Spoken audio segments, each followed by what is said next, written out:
Women and children are the main victims of this regime. They can be living in one of the most economic, powerful nations globally.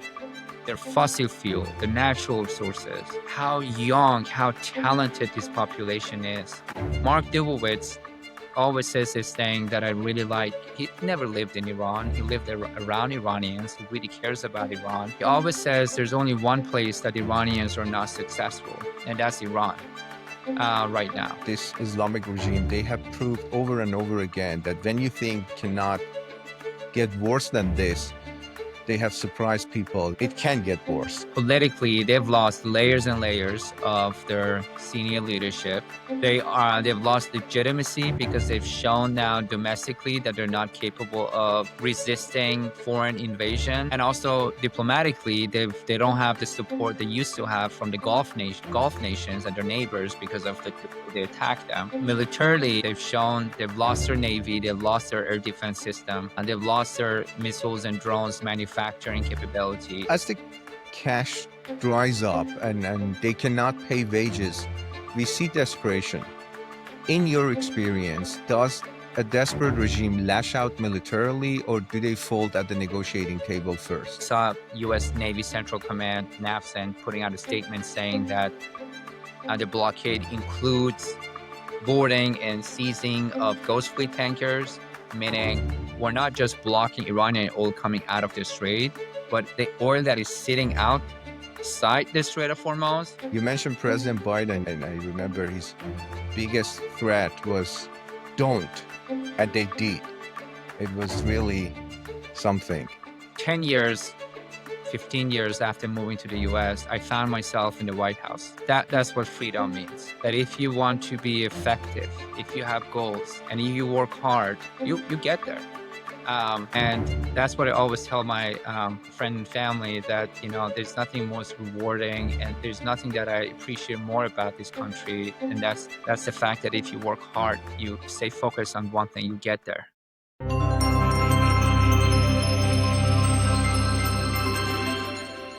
Welcome back. Today we are standing at a historic crossroads. As we speak, a U.S. naval blockade is tightening around Iran's southern ports. A fragile ceasefire is hanging by a thread in Islamabad, and the global economy is holding its breath. Our guest today is the man who has spent his career designing the very financial and strategic tools currently being deployed. Miad Maleki is a senior fellow at the Foundation for Defense of Democracies and a former associate director at the Treasury's Office for Global Targeting. Miad, it's a great pleasure to have you here. Thanks for having me, Amir. Fantastic. You have worked inside one of the most powerful financial systems in the world.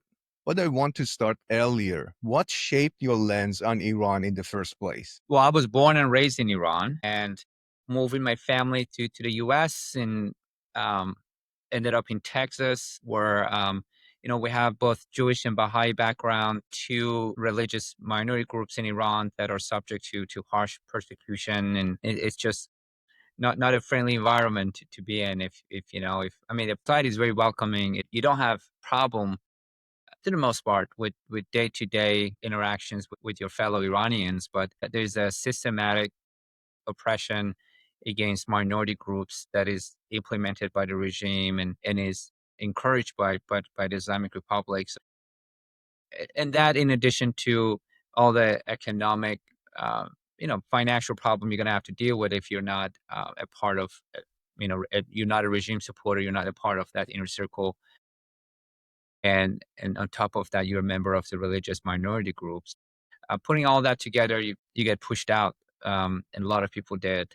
A lot of people had to move because of the economic hardship and the systematic social oppression in Iran. So we moved when I was 17, 18, and went to Texas, and I joined the U.S. Air Force. Wasn't my plan to work on Iran or politics or national security at the beginning of my time in the Air Force. So, I was interested in more of the technical aspects of logistics and global logistics of U.S. Department of Defense. But then, Iranians are, I would say, we are all political scientists. We're so affected by 1979 revolution, and it was such a complicated political development. It was a revolution that you can argue that it was popular. It's even hard to make a strong argument whether it was a popular revolution or not. It is debatable, It 100%, is yes. debatable, right? But then what happened, what came out of it is you had you had a sitting government, a monarchy, that they had great passports. They were not as brutal as this regime is today.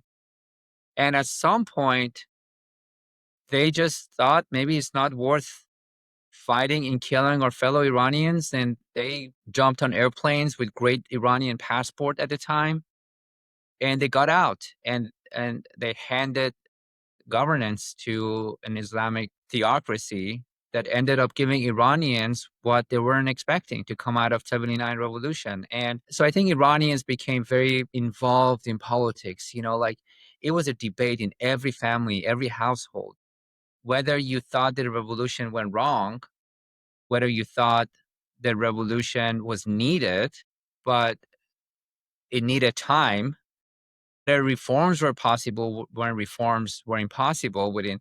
I mean, it was just a debate because people were so affected by not just the political aspects of what was going on, but it was ended up in a war in the 80s. Right. The economy was horrible. Um, you know, I I remember, I have kids, and there are times that I look how comfortable kids are in the West, and life is it's really good and so many opportunities. As a 9, 10, 8-year old, 7, 8, I don't know, maybe younger, 5, 6-year old, remembering having to wake up at 4:30 a.m., 5 a.m. to go stand in lines outside supermarkets to get a bottle of milk for my little sister, because my mom had to go stand in a different line to get bread, you know? Right. And so the people were so affected by it and they wanted to talk about it. And obviously, so it was a very political society. I ended up in the US Air Force, but I kept having an opinion about politics and not politics here in the US, but global international relations. And that's ended up in the Air Force. So I worked more on Middle East issues, went to US Central Command in Tampa, and then ended up going to the Treasury Department with the first Trump administration, where I ended up working on designing the maximum pressure campaign on Iran and its proxy groups, Hezbollah, Hamas, Palestinian Islamic Jihad.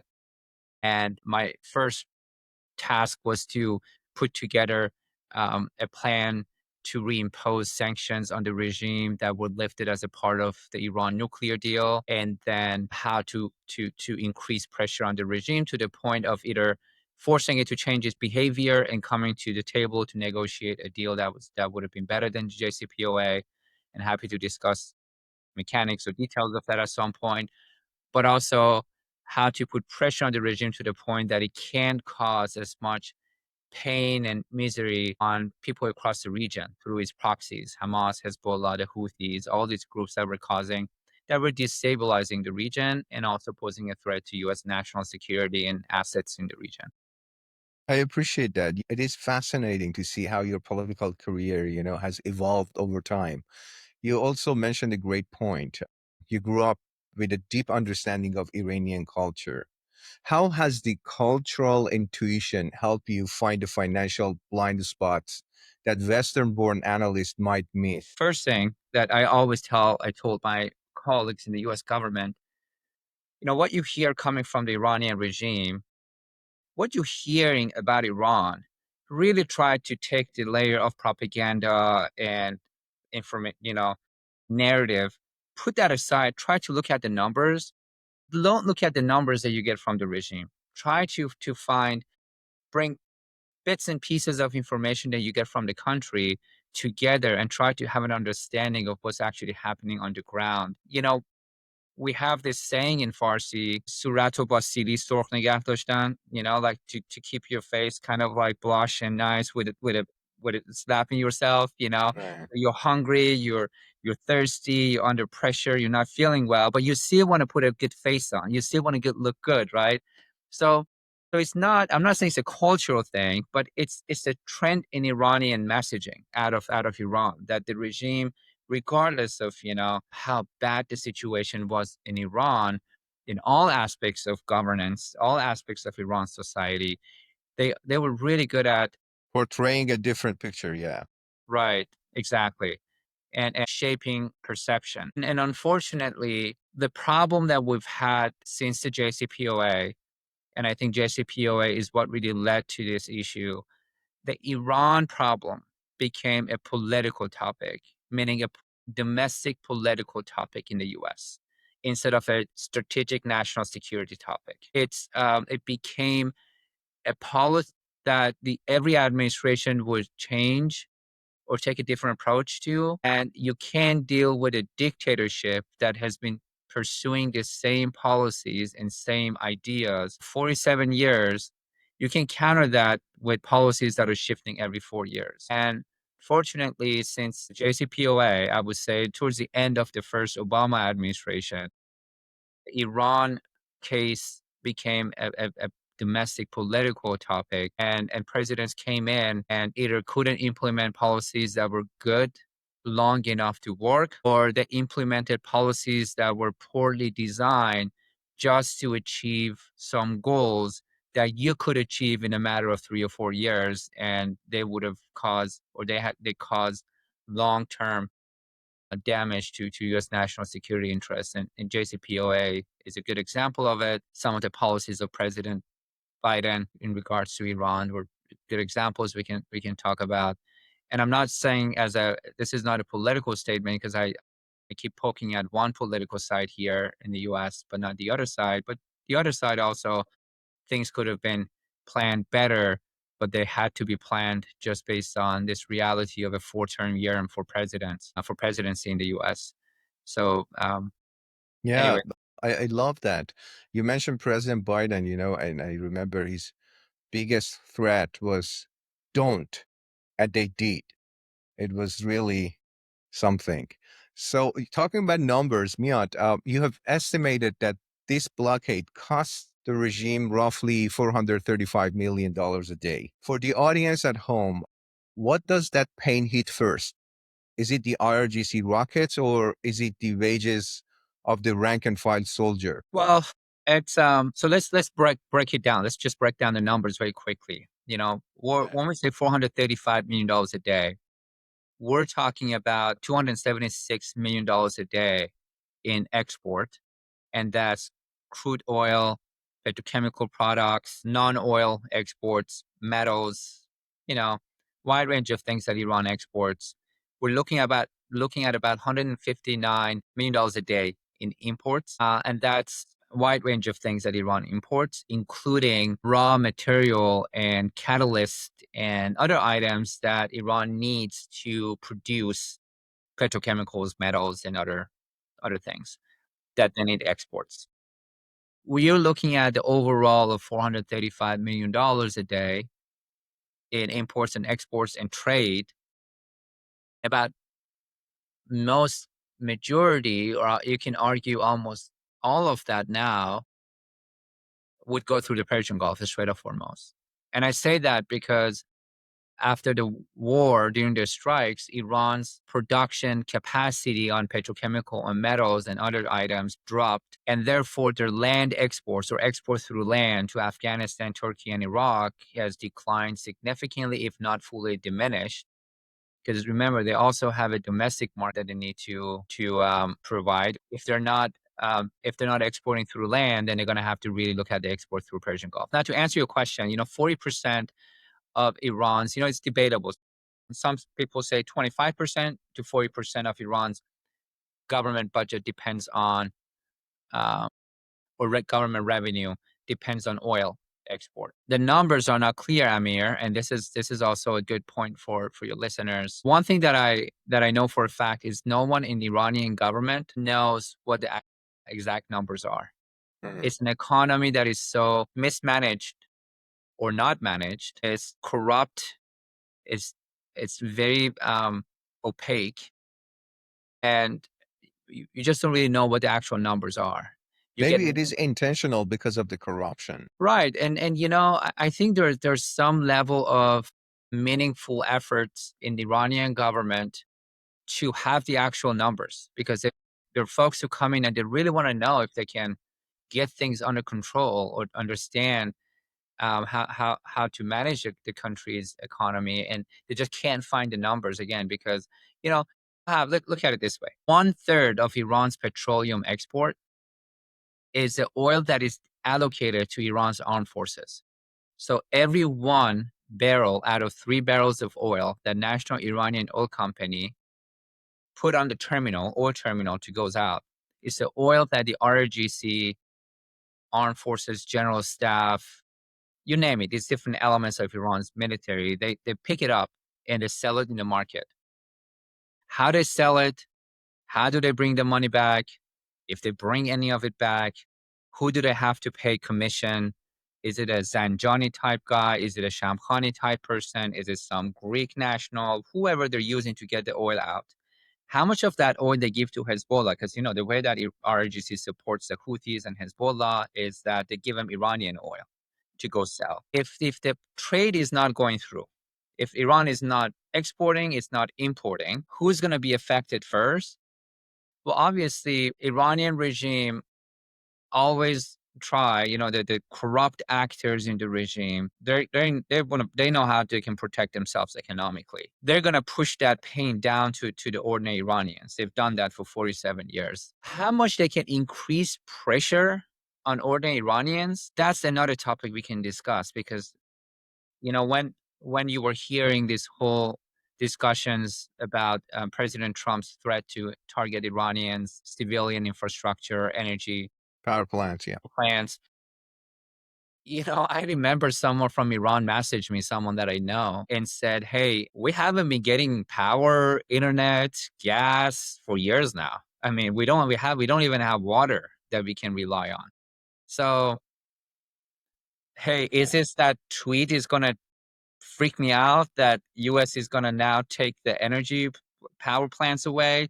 They haven't been giving us anything to begin with. So the whole argument that the regime is going to increase or transfer that pressure to the ordinary Iranians, that's a valid point. But I don't know what is that additional pressure. Like, they're already struggling. Ordinary Iranians have already struggled economically, live under the poverty line in Iran for years now. One last quick point: the salary for Iranian oil employees, I've seen somewhere between $5 to $20, all the way up to $120, $150 a month. This is from a very low level labor worker all the way to some manager. You know, let's say $200. Let's say they're getting paid $200 a month. The Right. poverty line in Iran is $270. So how's that going to change things for people? They've been already strangled. They've been already choked by this regime for so many years. I don't know what else is left from these people to be squeezed out by this regime. But happy to get more into numbers. I don't want to just giving you rhetorics, but I think the pressure is going to be significant with Treasury Department's recent steps in the past few days to also target the banking channels for Iran. In addition to this blockade that is cutting the export, it's going to be very biting. It's going to be really put a significant pressure economically on the Iranian regime. You're absolutely right. But this Islamic regime, they have proved over and over again that when you think it cannot get worse than this, they have surprised people. It can get worse, Let's be hopeful it's going to end soon. You also mentioned that Iran's oil storage hits capacity in about 2 weeks. We are in that window right now. What happens to regime's stability on let's say, day 16, when the pumps literally have to stop? That would be more of a longer term effects on the Iranian regime's ability to produce oil. But let's discuss that very quickly. So Iran has about 35 to 2 million barrels of a storage capacity that is filling up very quickly. as Iran is not being able to get its oil out. Now, it's difficult to come up with exact numbers of how much of those tankers are filled, how much of the onshore storage capacity is already taken. But looking at Iran's oil output, you know, somewhere between 2 to 3 million barrels a day, and how much storage they have, they can probably go on for somewhere between 3 weeks to 2 months. Um, my numbers, I believe they probably have around 3 weeks to 6 weeks left. And after that, they're going to have to shut down oil extraction, or they're going to have to start declining oil extraction. And that can be very damaging to their ability to bring extraction back up.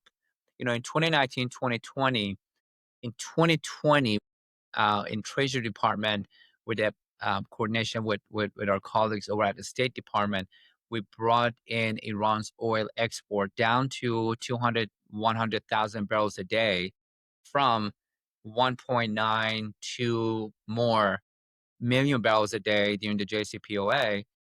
What the regime has started doing was to filling up tankers. We didn't have a blockade at the time, so Iran could bring in tankers, fill them up, and go let them sit in international waters. Now, it's not really cheap and easy to keep oil on a tanker. You have to keep the tanker run, depending on what commodity we're talking about, crude or whatever we're talking about. But it's not an easy storage. It's not cheap and easy to store on a tanker. But they basically filling up all their tankers. The entire national Iranian tanker company, a fleet of vessels, were just used as floating oil storage. And then they started begging Emiratis and Chinese to start using their onshore oil storage capacity, just so they don't have to drop their oil extraction. Now, what happened?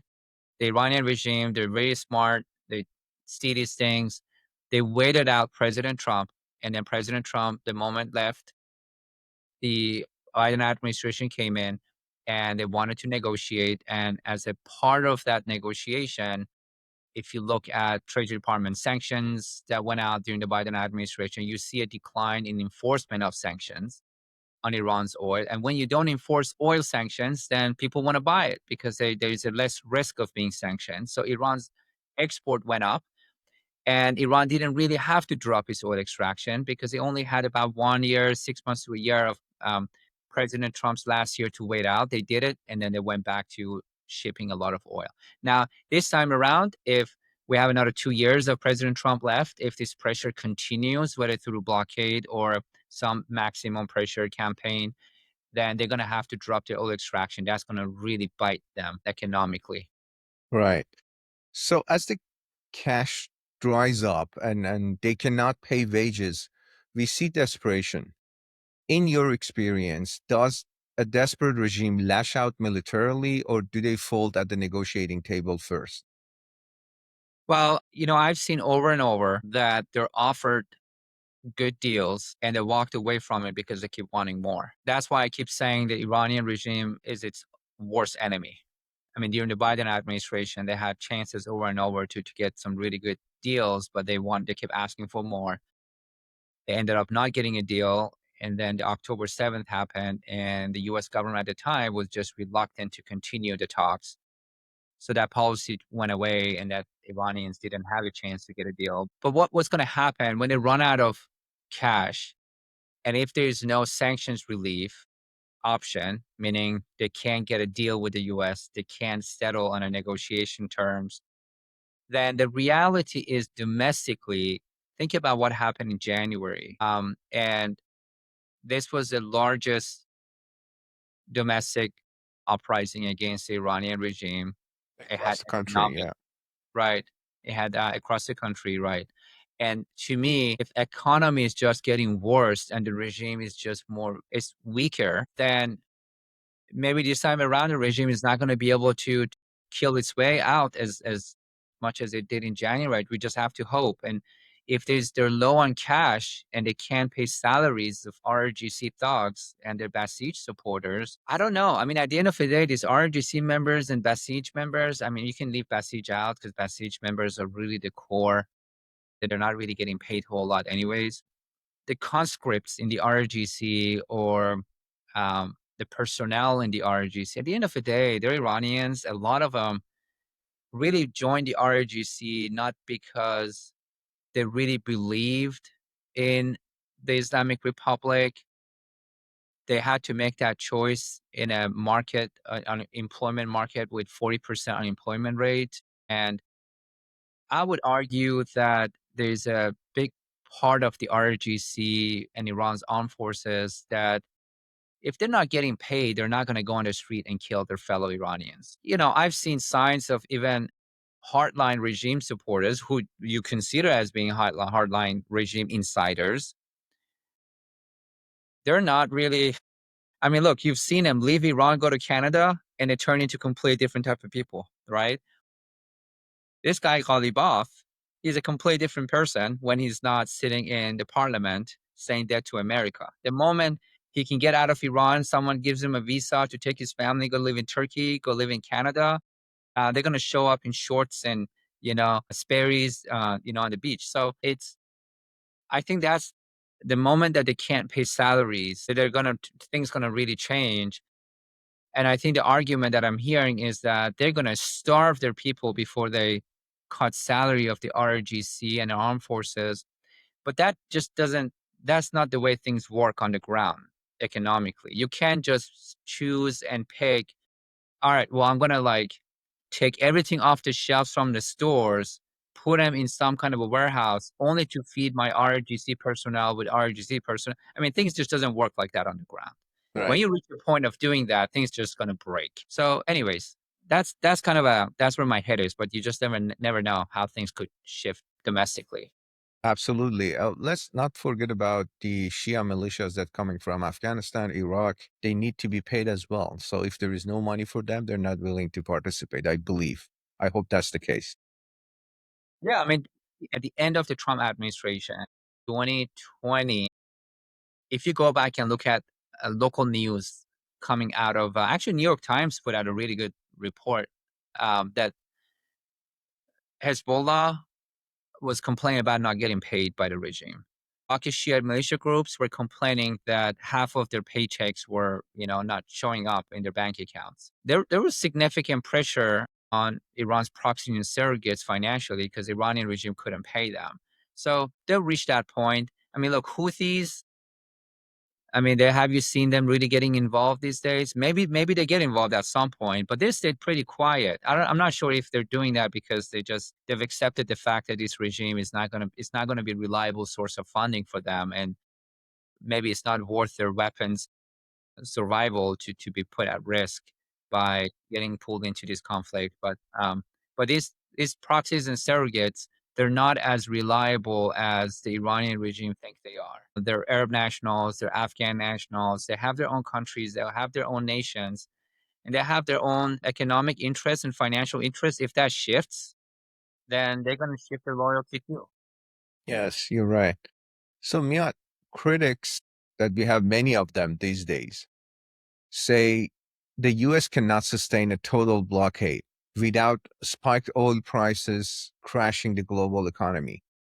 As a strategist, how do you counter that argument that this economic war hurts the West as much as it hurts Tehran? Well, I think the numbers wouldn't support that argument.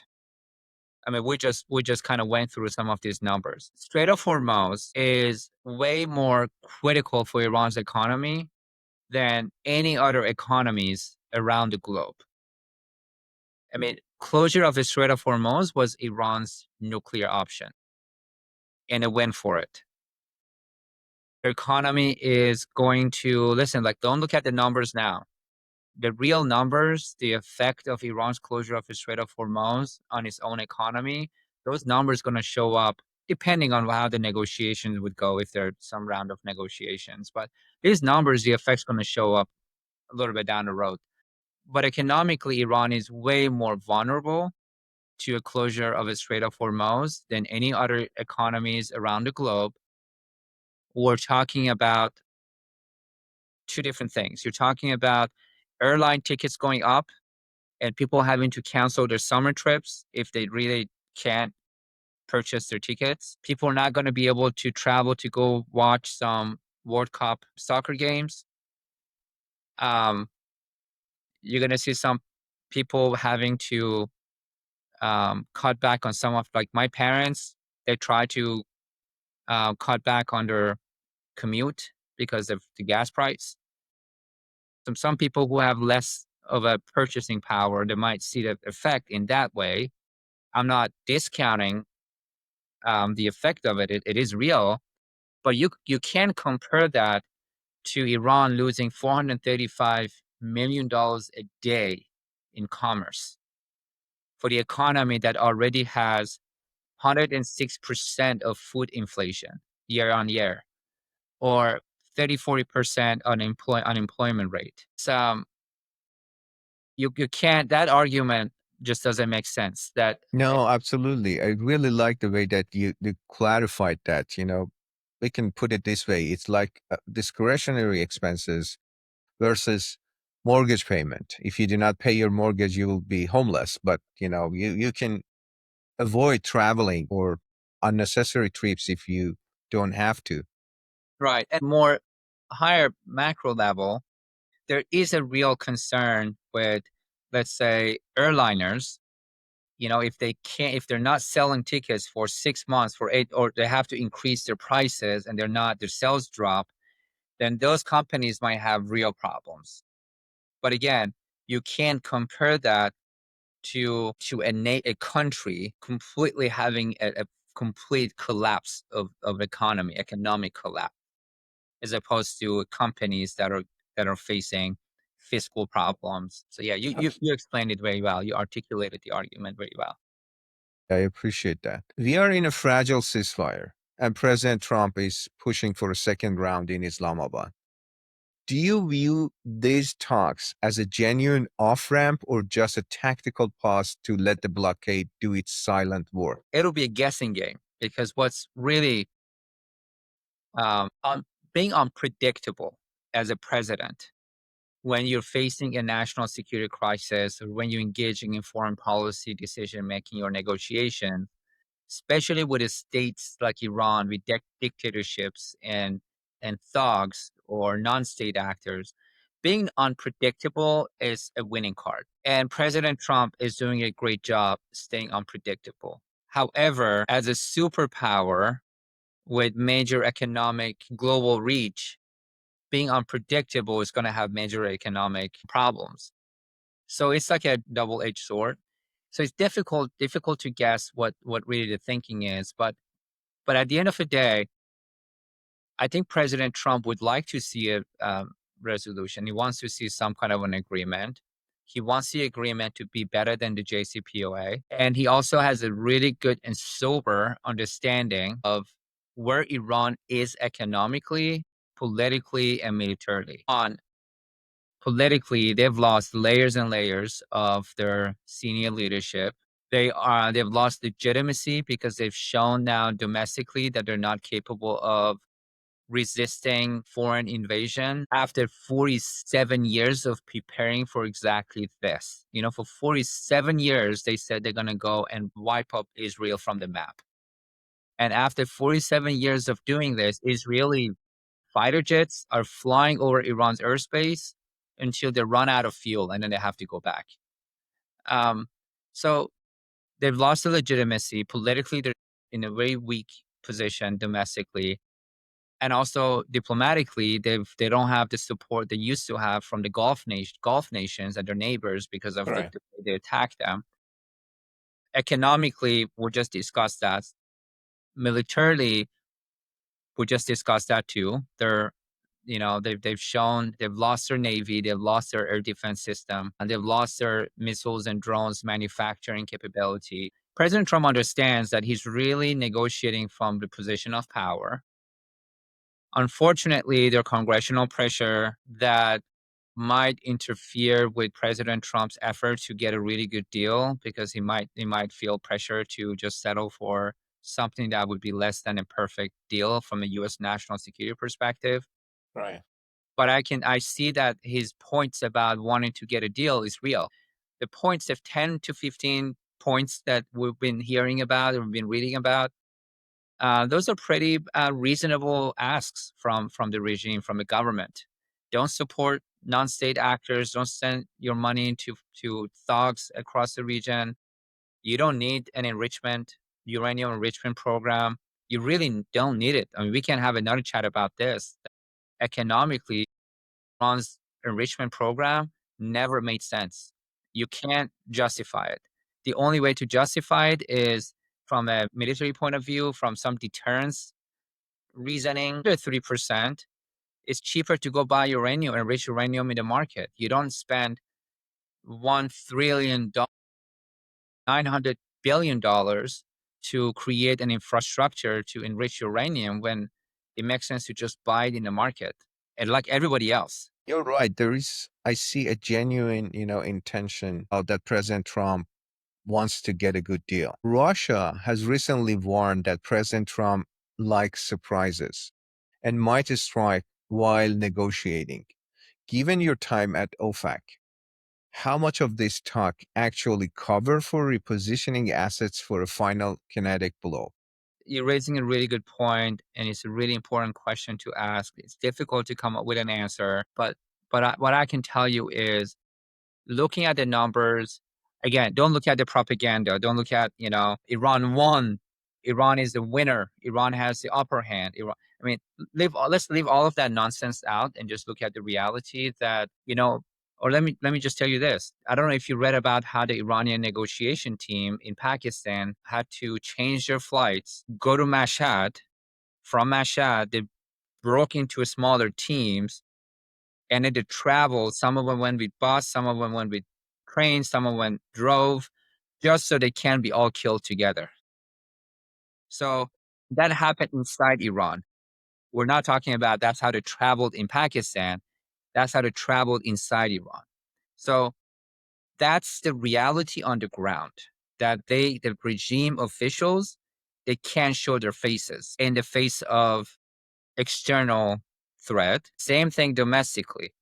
I mean, do you really think Ghalibaf can now go and walk around the streets in Tehran within ordinary Iranians? So the reality is very different than what you're hearing. And I think my point is a kinetic part of this plan, you can argue that has already achieved its objectives. Now, you can argue that you can go back in and take more of the regime officials. You can go back in and take more of their missiles capability. You can go and take more of their drone capabilities. I don't know how, from domestic political situation we're in today, getting close to a midterm election, the congressional scrutiny of the war, I don't know if what is president is going to get out of another round of his strikes would outweigh the domestic reality here in the US. So now there are other elements of US power that can be deployed to create even more leverage for the US. And that would be a continuation of an economic pressure campaign. You saw the Treasury Department coming in with these additional pressure on the financial systems outside Iran and outside the US, the foreign financial institutions in China, Hong Kong, UAE, potentially Turkey, and other countries that are very important for Iran sanctions evasion. The blockade, we'll see how that works. You can't maintain a blockade forever, but the reality, Amir, is with a very robust maximum pressure campaign in 2020, President Trump brought Iran's oil export down to 100,000 barrels a day. So you can do that without a blockade. It takes more time, it takes more whole of a government effort, and President Trump was alone. He didn't have NATO support. We didn't have, when the Biden administration came in, the goal was to create an international coalition to face the problem of Russia, to face the other issues. What I always thought about is the fact that US government was able to bring the Iranian regime to its knees with 1 year of maximum pressure campaign. And I can explain to you later why I'm just saying 1 year, not 4 year. But with 1 year of maximum pressure campaign unilaterally without having any allies and partners who they were thinking that are still in the JCPOA at the time in 2020, we brought in the oil export down to 100,000, 200,000 barrels a day.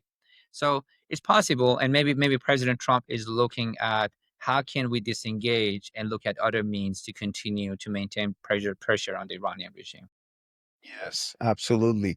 And also, Secretary of Treasury Scott Bessent also warned Iran that what we are doing right now in terms of maximum pressure would be equivalent of kinetic actions. You know, it would be economic fury, equivalent of epic fury, which is absolutely to your point. Yes. Another point I'd like to talk about and know your opinion is China is losing trade. Russia is losing an ally. Are they performing as financial lifelines for Iran right now, or have they realized that betting on the Islamic Republic is losing investment in 2026? So let's start with China. Russia is a little bit different story. So China receives about 1.2 to all the way up to 1.8 on average crude oil from Iran a day. That crude oil only goes to small and medium sized teapot refineries. These are refineries that are small. The reason that it only goes to small refineries because larger main refineries in China and major buyers in China, they don't want to get sanctioned. The small refineries, they can take that risk on, and they're already financially in trouble in China. They're not paying their taxes well. They're causing environmental issues because they're older, they're not maintained well. I've seen reports that the Chinese government actually wants to get rid of some of these smaller refineries. Those are the ones that they have a state operational because they're receiving discounted Iranian oil. So you look at the 1.5 on average million barrels of oil a day with a lot of liability, sanctions liability. Put that next to Chinese trade with the US. It's like you can't compare. I mean, I don't know if it's somewhere below 1%. Um, so China might, on an international, they might sit at the UN and give you some rhetorics about why US shouldn't unilaterally get involved in Iran, why it's unfair that US is doing this, why US is this and that, right? They can say that all day. But Right. the reality is China is not going to put at risk its trade with the US over its trade with Iran. That is nothing compared to its trade again with the US and the West. Reality is Chinese government is not going to risk the trade with the US over trade with Iran. Iranians, Zarif has said this over and over that they can't count on the Chinese as a superpower is going to come in the last minute and help Iran. Now, whether it's in the interest of China that U.S. stays bogged down in the Middle East in the Strait of Hormuz, that the U.S. economy is taking a hit over the flow of oil out of the Strait of Hormuz. Yeah, I mean, I think they like to see that continue, but I think if U.S. government is serious about getting the Chinese to be a helpful trade partner in the case of Iran, I think U.S. government can do that. Russia is already a failed economy. They're not doing great. They're subject to almost embargo level sanctions. Their trade with Iran is very limited. They get drones and missiles from Iran and they give them goods in exchange, sometimes money if they have enough cash, but that's insignificant. So I don't think Russia can play a role in the conflict today. They have a state out of it because they want their own deal with the US. They're also stuck they're getting a pressure relief right now because everyone's focused on Iran. But at the same time, I don't think Russia is a player here. I love that. For years, Iran bypassed sanctions using ghost tankers. Why is this blockade different? So Ghost Fleet, the tankers that take Iranian oil out of the hands of known Iranian sellers of oil, because that's the way that Ghost Fleet helps Iran.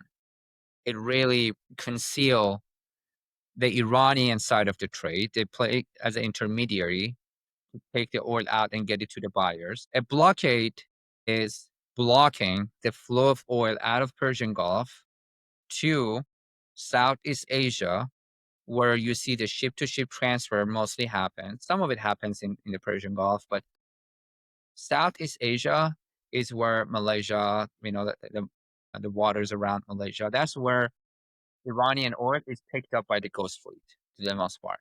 And then they start going through international water looking for buyers in different ports in China, mostly in one main port, China. So now the oil is not coming out. You already have about 160 to 180 million barrels of oil sitting in these ghost fleet tankers.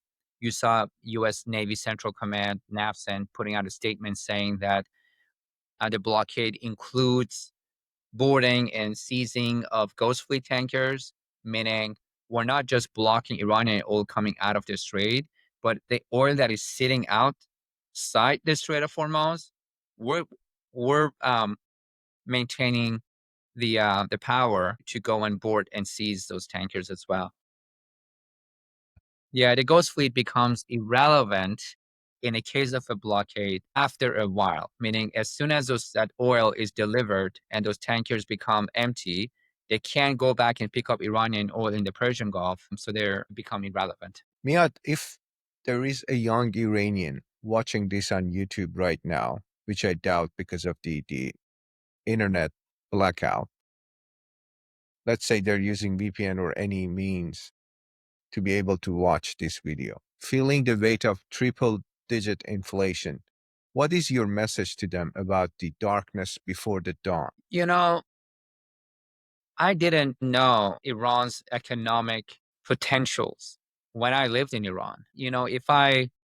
When I was standing in the line to get milk or standing in long lines to get a loaf of bread, if I knew what economic potentials my country has, that would have really angered me. And I know it's unhelpful to tell people in Iran that you have to be much more angry than you are already, but their anger is justified. Their efforts to topple this regime is justified, and I admire them for what they've done to bring about a political transition in Iran. They deserve. You look at the numbers, you look at the potentials. It as much as it's sad what the economic situation in Iran and what people are facing, the children of Iran. What really makes me really sad and depressed about the situation in Iran are the little kids, the children right now in Iran. The main women and children are the main victims of this regime. They can be living in one of the most economic, powerful nations globally. Their fossil fuel, the natural resources, how young, how talented this population is. Mark Dubowitz always says this thing that I really like. He never lived in Iran. He lived around Iranians. He really cares about Iran. He always says there's only one place that Iranians are not successful, and that's Iran right now. It's um, it's sad. It's sad to see the talent, the skills, the level of intelligence that you see in Iran within that population. It's unmatching. So I just I can't wait for the day that this regime is gone and Iranians can really see the benefits of the potential that they have right now that is being oppressed and suppressed by this regime. Absolutely.